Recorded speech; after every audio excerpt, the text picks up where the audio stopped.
Panam.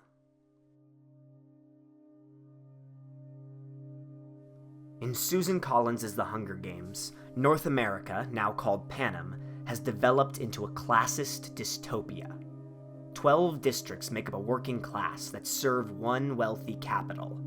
This creates a have and have-not dichotomy directly out of the works of German philosopher Karl Marx.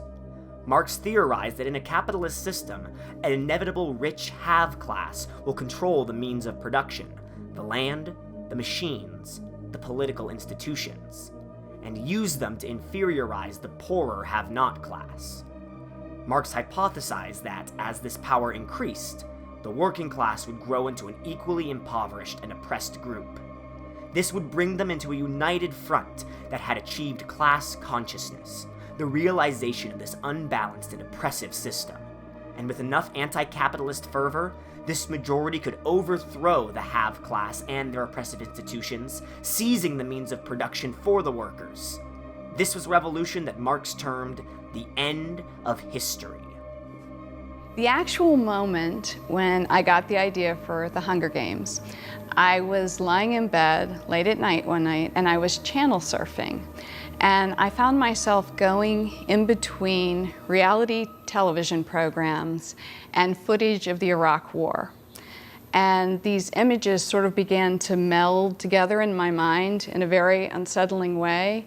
And that's when it sort of struck me, this idea for the games. Collins's story takes place 74 years after a Marxist revolution against the capital. The revolution was unsuccessful, and the capital erects a new institution to further divide and oppress the districts. The Hunger Games, where 24 teenagers from all the districts compete in a winner-take-all battle royale. This brings to mind ancient Roman gladiatorial combat, where lower-class citizens and marginalized groups were killed for entertainment. This parallel is not lost on the capital, which seems to have embraced a neoclassical Roman aesthetic, many of their members even named after significant Romans like Cinna, Caesar, Cato, and Seneca. Watching this, one is reminded of the classical symbolism such as the Roman salute, which is used by fascist parties to support their brutal agendas with cultural capital. The Hunger Games strike fear in the lower districts, who often see their tributes as cannon fodder. But the games are celebrated in the upper districts, since winning brings them wealth and praise. This creates a further divide in the class system, giving the capital allies among the districts who are less likely to achieve class consciousness. The games also offer hope and entertainment. Marx theorized that the hope of upward mobility in a capitalist system was yet another tool of suppressing the have-nots. If they believe they can climb the class ladder, they're less likely to want to destroy it.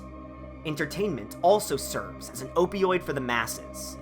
The 2nd century Roman poet, Juvenalis, wrote a satirical work in which he states, "For the people, who once upon a time handed out military command, high civil office, legions, everything, now restrains itself and anxiously hopes for just 2 things: bread and circuses."